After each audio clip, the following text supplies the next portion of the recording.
70대 99%가 인생을 살면서 가장 후회하는 것 10가지. 1. 더 많이 저축하라. 은퇴 이후 가장 큰 문제는 경제적인 어려움이라고 합니다. 고정 수입이 줄어드는 탓에 생활고에 시달릴 수 있습니다. 젊은 나이에 저축을 하지 않으면 은퇴 이후 빈곤층으로 전락하게 됩니다. 2. 아내를 상전으로 모셔라. 이 대목은 남자들에게 해당합니다. 젊은 나이에는 아내가 소중한 것을 잘 모릅니다. 하지만 늙으면 아내 외에는 당신을 챙겨줄 사람은 없습니다. 자식도 소용없을 수 있습니다. 평생 아내에게 덕을 쌓지 않으면 나이 들어서 천대받습니다. 선배들의 생생한 조언입니다. 3. 노년을 함께 할 친구를 만나라. 배우자 다음으로 친구가 가장 소중합니다. 자식들은 바쁘다고 얼굴 보기 어려울 것입니다. 평생을 함께 할 수 있는 친구가 없다면 노년은 외롭고 쓸쓸할 것입니다. 4. 자식과 대화를 많이 하라. 자식들과 평소에 대화를 많이 하지 않았다면 노년의 소중한 친구 하나를 잃는 셈입니다. 늙고 병들면 자식들에게 의지하게 됩니다. 자녀들과 진정으로 소통하지 못했다면 노년이 불행할 것입니다. 5. 건강을 관리하라. 특히 치아를 소중히 하라. 건강이 중요하다는 사실은 누가 모를까요? 하지만 젊어서는 잘 모릅니다. 평생 운동과 식단 관리로 건강을 유지하는 습관을 가져야 합니다. 그 중에서도 특히 치아 관리를 잘해야 합니다. 치아는 하루아침에 좋아지지 않기 때문입니다. 6. 배움을 멈추지 말라. 요즘에는 70대 이상의 노인들도 컴퓨터를 배우고 새로운 도전에 나서고 있습니다. 평생 공부하고 배우는 일을 멈춰서는 안 됩니다. 배우려는 열정이 있다면 인생 2모작, 3모작도 가능하다고 전문가들은 조언합니다. 7. 평생할 취미를 만들어라. 취미라고 해서 골프 등과 같이 돈이 많이 들어가는 것일 필요는 없습니다. 등산과 가벼운 산책, 독서 등과 같이 큰 돈이 필요 없는 것들도 많습니다. 취미를 부부와 함께 하는 것이 가장 좋습니다. 물론 친구들과 어울려 친목을 도모할 수 있는 취미 생활도 추천합니다. 8. 일기를 쓰고 기록을 남겨라.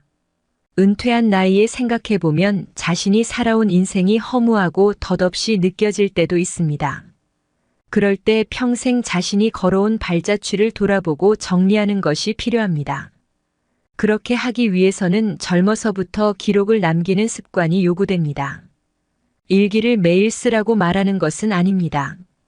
다만 틈틈이 기록하고 사진 등을 남겨놓으면 나중에 자신의 삶을 정리하는 데 도움이 됩니다. 가족들에게 남겨줄 소소한 자서전을 써보는 것도 좋습니다. 9. 연금과 보험을 들어라. 저축과 같은 맥락입니다. 노년기에는 뜻하지 않게 목돈이 들어가는 경우가 많습니다. 대부분 건강과 관련된 비용입니다. 연금을 통해 안정적인 생활비를 충당하고 보험으로 예상하지 못했던 질병에 대비해야 합니다. 아깝다고 생각한다면 어리석은 행동입니다. 10. 좀 더 도전하고 여행을 많이 하라. 그렇습니다. 평생 살아오면서 가장 후회하는 것 중 하나가 도전을 하지 않았던 사실이라고 답했습니다. 이어 여행을 떠나지 않았던 사실을 안타까워했습니다. 자식 키우고 회사 일을 하느라 여유가 없었을 것입니다. 그래도 다른 돈을 아껴서 여행을 떠나라고 선배들은 조언합니다. 자식들 과외 하나 줄이고 그 돈으로 여행을 즐기세요. 노년을 보는 시각. 일반적으로 전통사회에서 노년은 지혜의 상징이었다. 전통사회에서 삶의 기술과 지혜는 사람과 사람의 관계에 의해 이루어지기에 일평생 다양한 경험과 지혜가 축적된 노인은 지혜의 보고이자 기술의 원천이기에 극진히 대우받았다. 그 때문에 동서양을 막론하고 전통사회에서는 노인을 존경의 대상으로 바라보았다. 그렇지만 생물학적으로 노년기는 죽음을 앞둔 생명의 퇴화기이다. 마냥 긍정적으로만 볼 수는 없다. 노화에 따른 신체적, 정신적 위기는 본인은 물론 주변인에게 고통스러운 일이다. 분명 늙는다는 것은 어느 한쪽으로만 볼 수 없는 양면성을 지니고 있다. 나이 들어가는 것을 의미하는 한자어인 노, 에이징의 뜻도 긍정과 부정 두 의미가 동시에 내포되어 있다.